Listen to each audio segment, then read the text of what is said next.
Listen. There was a time, not long ago, when flight was new. When pilots wore with their breeches, boots, silk scarves, and leather hats, an aura that reached out to touch and grasp and ultimately shape and mold an age. There was a time not long ago when men, women, children perceived the pilot and his plane, and through them saw the wonder of a new dimension opening to man. Flight. The freedom of the air. The freedom to leave Earth and, looking down, perceive all things as never seen before. Time, motion, distance, space, all changed, never again to be the same. Changed by a handful of young men whose giant shadows still reach out to touch us all.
We call it the age of flight, of technology, of space.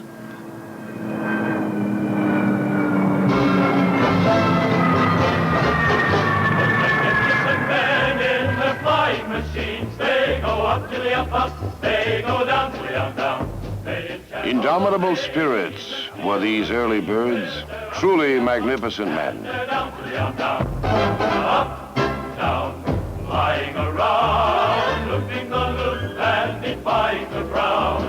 They're all rightfully keen, those magnificent men in their flying machines.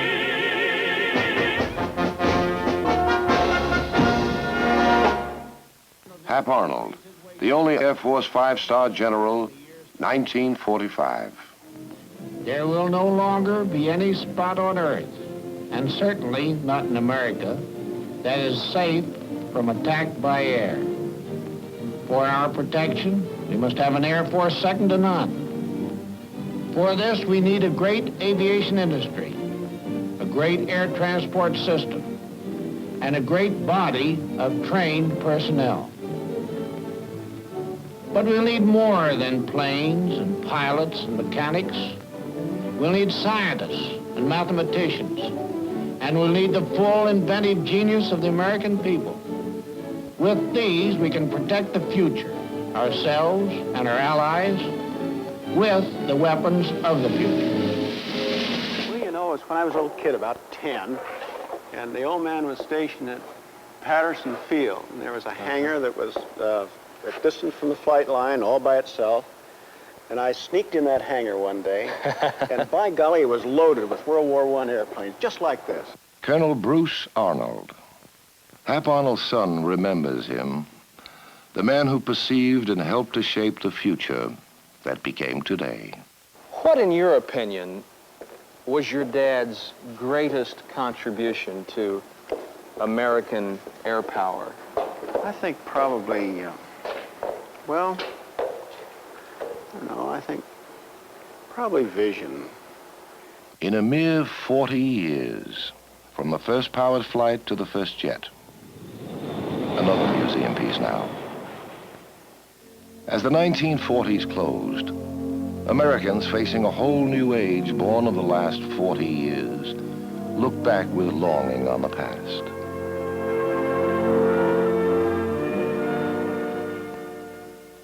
The weapons of today, Hap Arnold said, are the museum pieces of tomorrow. The weapons of Arnold's time are the museum pieces of today.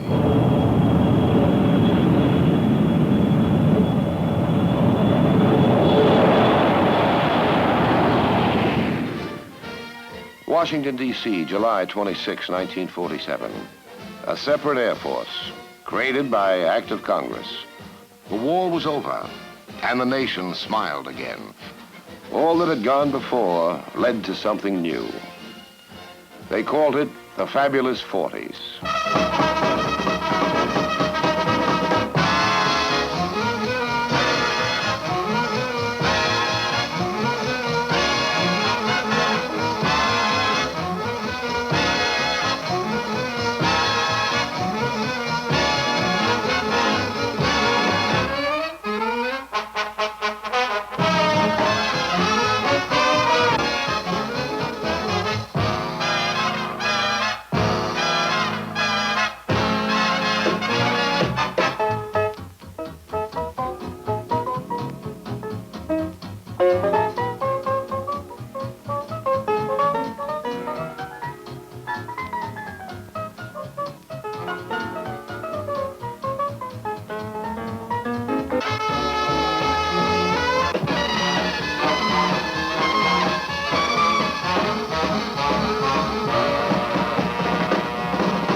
Practically everyone in aviation felt the need for a separate Air Force. General Carl Toohey Spots. I think it's completely changed American life. Transportation across the continent is a matter of hours instead of days. Moving people, moving goods. And then the military side of it, no nation can be a first-rate nation since aviation was born without having air power as a background of the military strength. I think the most important is your contact with fellow flyers. They were all remarkable men. Toohey Spots, old now, 1st Air Force Chief of Staff. A separate air arm. Its first test, Operation Vittles, the Berlin airlift. June 1948. The train stopped running to Berlin. The new Air Force was 1 year old.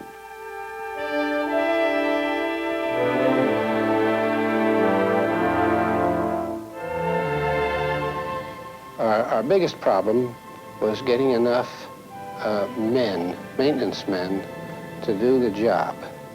General William H. Tunner, commander of the Berlin Airlift Task Force.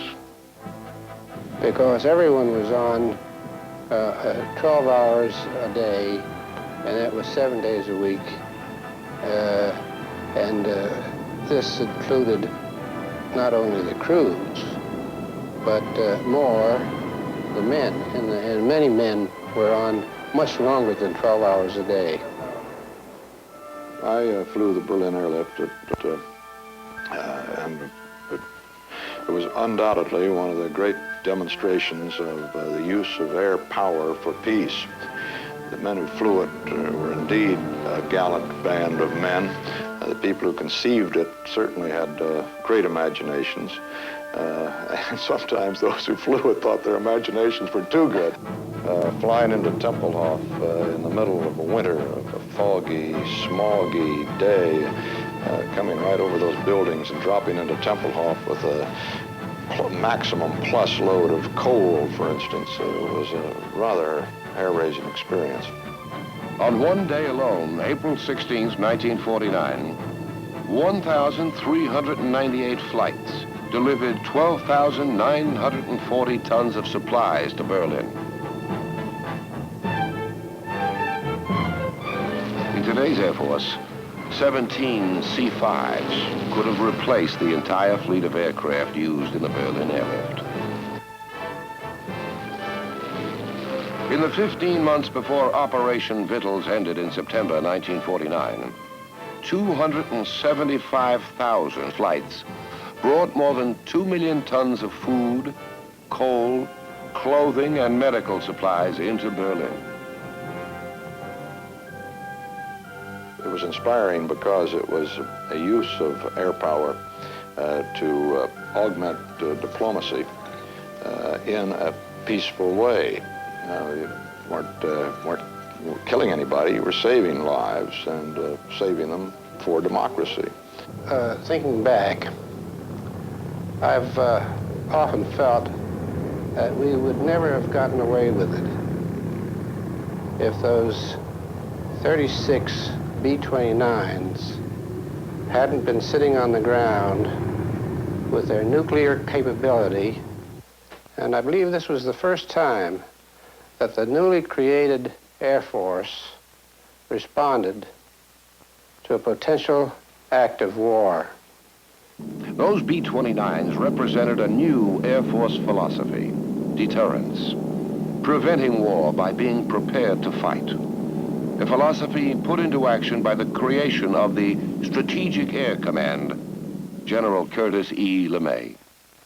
Peace was his profession. It should be perfectly apparent to anyone that you can't wait in this modern day and age to you're attacked and then build the tools to defend yourself. We felt that if you build an adequate defense and kept it well practiced and well oiled, that you probably would never have to use it. That's the premise that we operated on. So when I had the opportunity to rebuild the Strategic Air Command after the war, I gathered into the Strategic Air Commands and people who knew something about strategic warfare. The airplane that made SAC an effective force for peace in those days was the B-36 with its intercontinental range. Stuart Symington, the first Secretary of the Air Force. See, the B-36 had the range. A lot of people don't realize it, but the B-36 was laid down about 1941. And it was a plane that could hit Germany from the United States. B-36 worried us at that time, too, because we used to have a hard time getting them off the ground. Turned out to be a mighty fine airplane, and I think it did a great deal to preserve the peace. And it was like taking a big office building off, you know? You had no idea you had flying speed except you could see it on the gauges. And you first took the nose off, and it seemed like an interminable time, and then the main gear came off, and your angle of climb was like that. And he said, just keep flying those instruments, which I did. And after a while, he said, okay, look out your left wing. And I looked out there, because you couldn't see the wing. This was about a block behind you, but there in a line were about 14 of these things. It seems strange now. By the end of the 40s, the B-36 was still new in the Air Force, but it was already headed for the museum. The X-1, many scientists and engineers said we will never go through the sound barrier. General Frank Everest remembers how it happened. Obviously, that was immediately crushed by Yeager, first guy to fly it through the speed of sound. Well, Yeager, of course, checked me out in the X-1, and he had finished taking it up through Mach 1, and I was going to go for altitude. From early experimental research aircraft, like the X-1, the first jet fighters evolved, the F-80, F-84, and F-86s. Just in time to give us the air superiority we needed in Korea.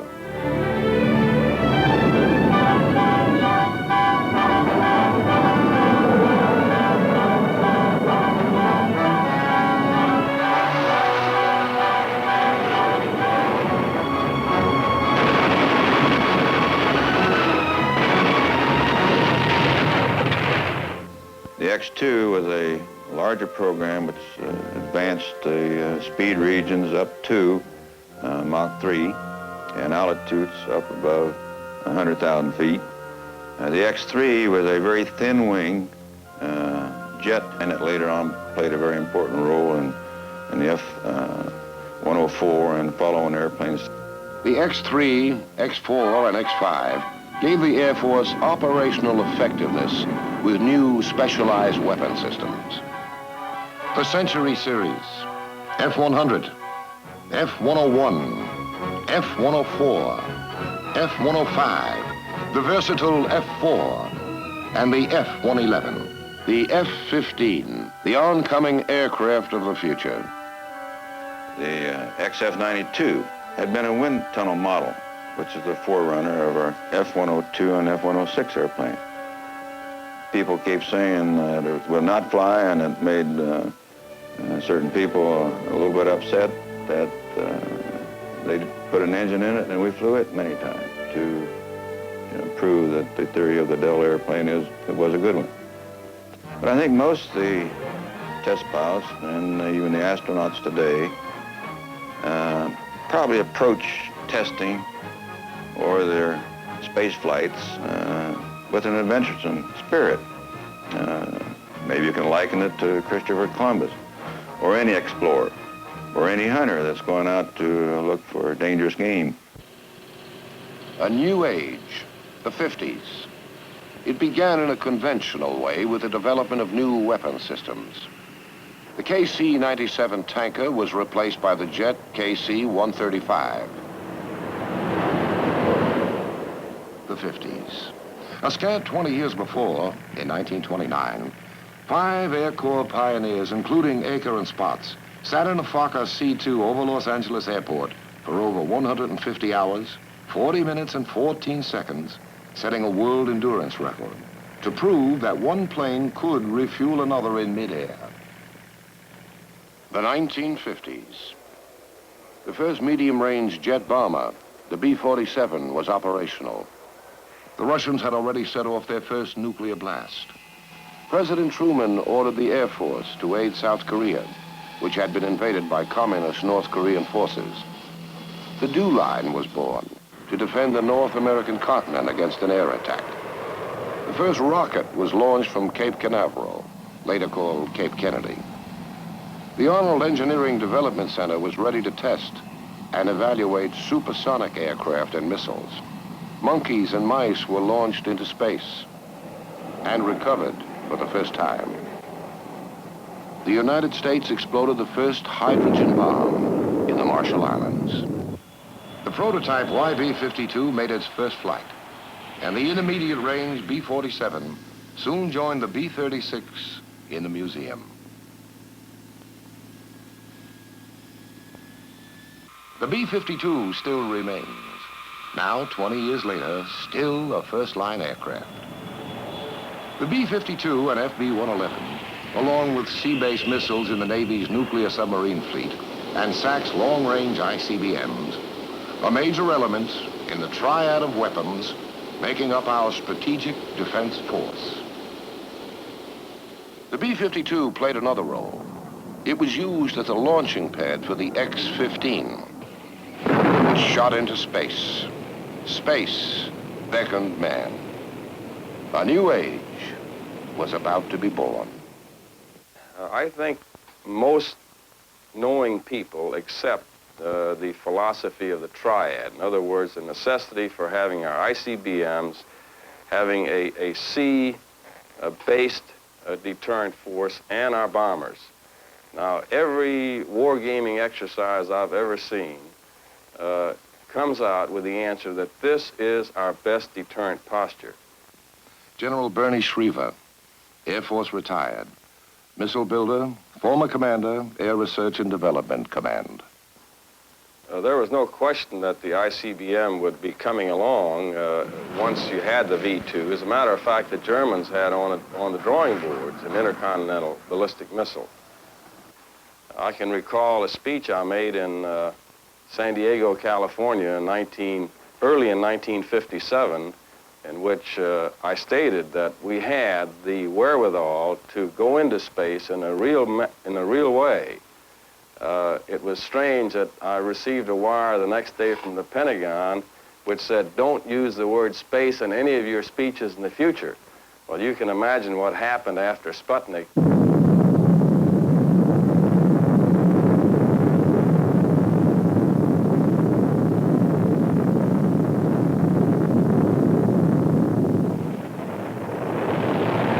Thor begot Atlas, which begot Titan I and II, last of the liquid-fueled missiles. Titan begot Minuteman I, first of the solid-fuel missiles, which begot Minuteman II and III.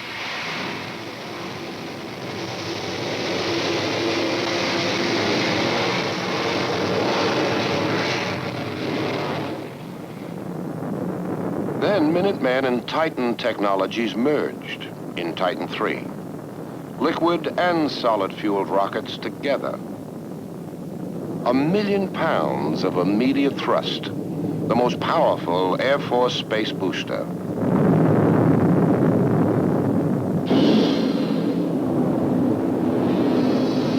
Apollo 15. An entire Air Force crew takes off for the moon. Weirden, Irwin, Scott. Well, I had mixed emotions. The idea frightened me a little bit, although my husband was a test pilot. Mrs. Lurton Scott, wife of Air Force astronaut Colonel David Scott. And I think the most reassuring thing is everybody's on your side and everybody is working for this tremendous success. You live with this sort of sense that, you know, there's something extra going on, and this is very true, and the children feel it. Mary Irwin, wife of Air Force astronaut Lieutenant Colonel James Irwin. It's still hard for him to believe he was there. In fact, when he was on the surface, being so busy and training so long, it was almost like another training session. And he'd have to stop and say, Jim, you're really on the moon.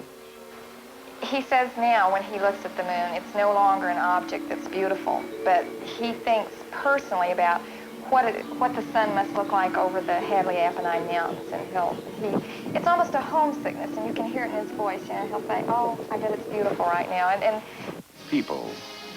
From the beginning, flight imposed a unique relationship on those who share the risk and freedom of the air.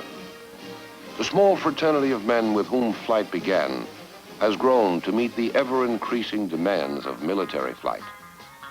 The thousands of men and women in the Air Force today represent every academic discipline, each trade, each skill in which the hand, the eye, the ear, the brain of man can be engaged, all drawn into the still expanding world of flight. Together they have helped to make a revolution in American life as broad, as deep, as significant as the vast technological changes flight has brought into our world. General Lucius Theus comments on the changes he's seen since he enlisted in the Air Corps as an airman in 1941. In those days, I knew, as with every black person in the armed forces, that we had segregated units, and we had to look forward to assignment within these units only. Now, since that time, since we have completely integrated the Air Force, I no longer have to think just in terms of being associated with one unit. The Air Force is committed to bringing about changes as rapidly as possible, and I mean as rapidly as possible. Equal opportunity is really a standard by which we live and work in the Air Force. The opportunities in the Air Force are virtually unlimited without regard to their race, and I should say also without regard to their sex. At one time we thought in order for the black to be accepted in our culture, he had to be treated like whites. Jean Holm, the first Air Force woman general. Of course, that's ridiculous. They're part of this culture just like the white man is. The same conflict is taking place in confusion with women today. The concern that women, in order to be accepted, must somehow adopt the mannerisms and techniques of men, and I think that's totally wrong. There are probably some things that they may do better. Well, I think that what's happening to women in the Air Force is a reflection of what's happening in our culture. I think men and women are both changing. Women are becoming more self-confident, less insecure. They're finding their way better and finding how that they can do jobs in the Air Force. Men are finding that they can do it too. Today we recognize that women are looking for opportunities, they're looking for training, they're looking for responsible jobs. And they're looking for promotion, and they're looking for equal pay. And they're finding it in the services. But everybody ought to learn to serve this country of ours. It's not too much to ask. Great chance to teach skills. It's a great time in life to take people and let them think out their future and get a chance to see something in the rest of the world and the rest of the people if they've taken out of their own environment, understand what the country's about. It always startles you. You think, well, they aren't old enough.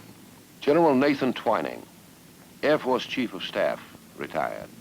They haven't had the training, they haven't had this, they haven't had that. But I learned through the years that the young fellows come along and do the job better and quicker and hold it longer than the old one.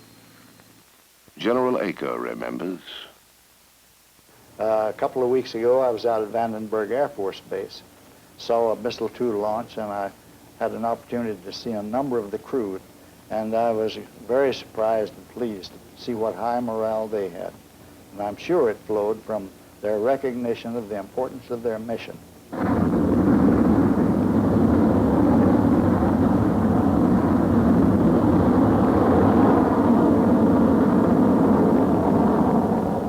People. Daring young men and women from every state, affluent, from the suburbs, from the ghettos. No matter what race or religion, the blue suit has only one meaning. You're an airman. You belong.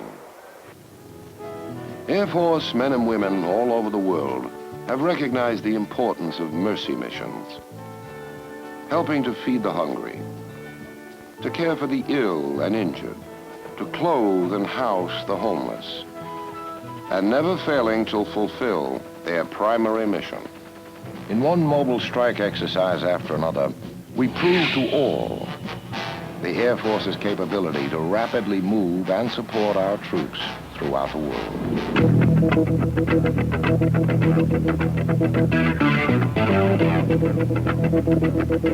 Then came Vietnam. No more exercise. We were operational in a combat environment.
He was flying an RF-4C, which is an unarmed reconnaissance plane out of Udorn, Thailand.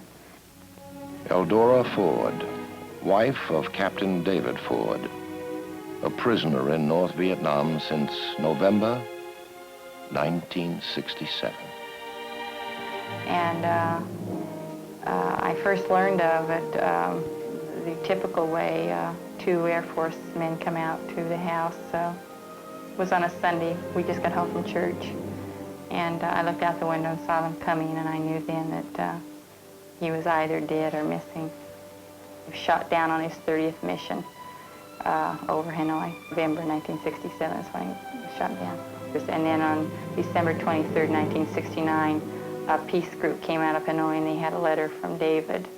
And about 2 months after that, the pilot got a letter out. So both men were alive all that time, even if we didn't know it. I'm sure he's wondering if he's ever going to get out of there. You know, it's been almost 5 years now. I wrote him a letter 2 weeks before he was captured and told him if he did get captured, to please not try not to be a hero, because he had a family. Pride. A past rich in history, rich in accomplishment, rich in its contribution to American life.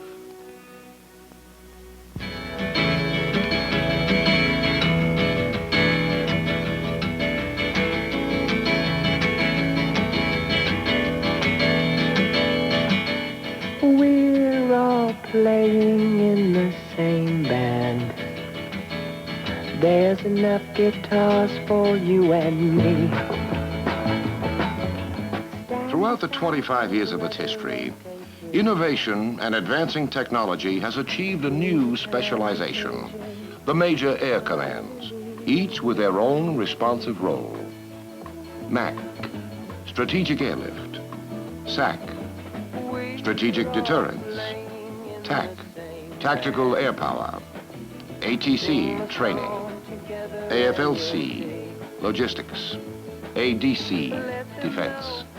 AFSC, Research and Development, and others specializing in security, medical, communications, higher education, reserve and air national forces, Europe, Pacific, Alaska, and the Canal Zone.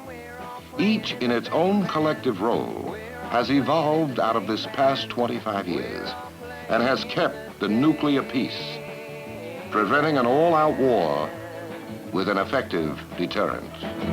Oh, him, her, you and me, them and those, he and she and we, and we. Him, her, you and me, them and those, he and she and we. The Air Force has been on the leading edge of technology, and it's played a very important, innovative role in this country. Space, of course, was a major spin-off. The ICBM program provided the platform to get into space. And we're still using a lot of ICBM systems in our space work.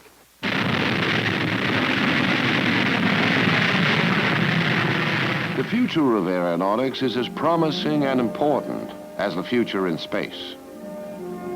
New aircraft, AWACS, Airborne Warning and Control System.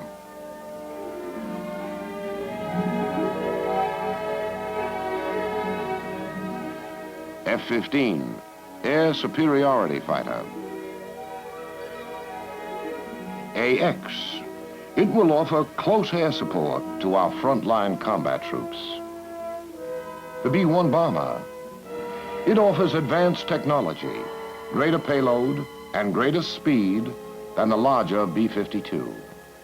These aircraft, with the others on the drawing board, must meet the challenge of the years ahead.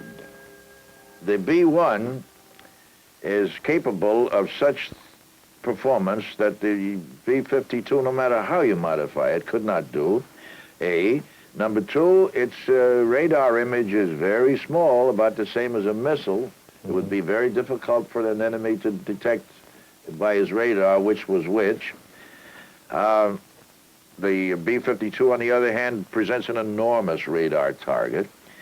It can fly at low altitudes, but not as low as the B-1 can do. This is what we need to have in the program now, so that come 1981 or 2, we shall have that there. The future will be whatever man wants it to be. We have the power to make our world the way we want it pretty well. And this is true of the future of the Air Force. Pride in the past. Faith in the future. Men and women are still alive who can remember the Wright brothers' first flight. More can recall the inevitable maturity of military flight in World War II. A mere generation ago, the United States Air Force was born. Already a decade of space travel and exploration has passed into history. It is no longer a time for only pilots and their planes, mechanics, commanders, comrades waiting on the ground. It is a time for men and women trained in disciplines undreamed when flight was born. Who they are, what they do, what they can accomplish from this moment on is worth the celebration as the Air Force looks back to the past with pride and forward with faith in the future on this 25th anniversary of its birth. Discovery. Where did it begin? Where will it ever end?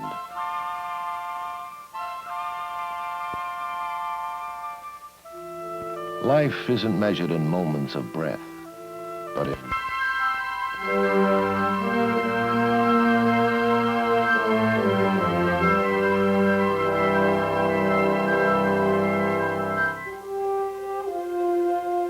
In space so vast it ends where no one knows. Our giant birds seem gnats as distance grows. We measure flight in miles and speed and men and quality of craft, but mostly men.